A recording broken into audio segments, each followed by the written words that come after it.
అవుతుంది sir. But ఏంటంటే ఇప్పుడు మనకి జరిగే నష్టం నుంచి తేరుకోవడానికి 5 ఏళ్ళు టైం తీసుకునే విషయాలు జరిగిన తర్వాత అంటే ఇంకో 5 ఇయర్స్ జనాలు తేరుకోవడానికి టైం పట్టాలి. 5 to 10 ఇయర్స్.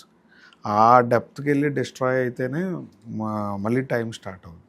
అంటే మీకు సింపుల్గా మనం అన్నాం కదా సార్, జనాలను ఇబ్బంది పెట్టే నాయకులు యుద్ధాలు ఇప్పుడు ఎందుకు మరీ కంటిన్యూగా అయినాయి కదా సార్.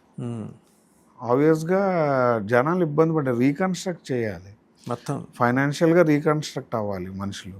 అన్ని చోట్ల జరుగుతూ ఉంది అది. మీరు గమనించండి, మనం సినిమా ఆర్పులు జరిగినప్పుడు చెప్పాం, మీన రాశిలోకి శని వస్తే జనాల పని అయిపోయిందండి అని అన్నాం. ఆబ్వియస్గా అయిపోయింది కదా సార్. ఇప్పుడు ప్రస్తుతం మీన రాశిలో శని ఉన్నాడు. అయిపోయింది. దేశ జాతకం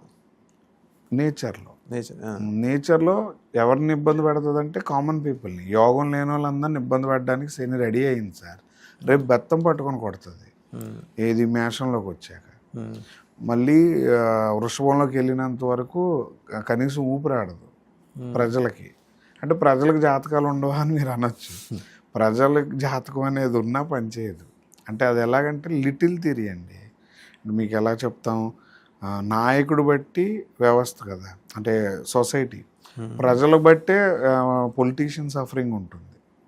ఈయన పెద్దది ఫెయిల్ అవ్వాలంటే వీళ్ళకి బ్యాడ్ టైం అయి ఉండాలి. అలా ఆ ప్యాటర్న్ ఇప్పుడు బ్రేక్ అయిపోద్ది. పబ్లిక్ అంతా కూడా ఇంకా సఫర్ అయ్యే రోజులు ఉన్నాయి. 5 ఇయర్స్, ఇంకా 5 ఇయర్స్ సఫర్ అవుతారు. ఇంకొక 5 ఏళ్ళు తప్పదు మనకి. తప్పదండి. అన్ని చోట్ల రీకన్స్ట్రక్షన్ స్టార్ట్ అవుతుంది సార్. అన్నీ బ్రేక్ అయిపోయి మళ్ళీ రీఎస్టాబ్లిష్మెంట్ జరగాలి.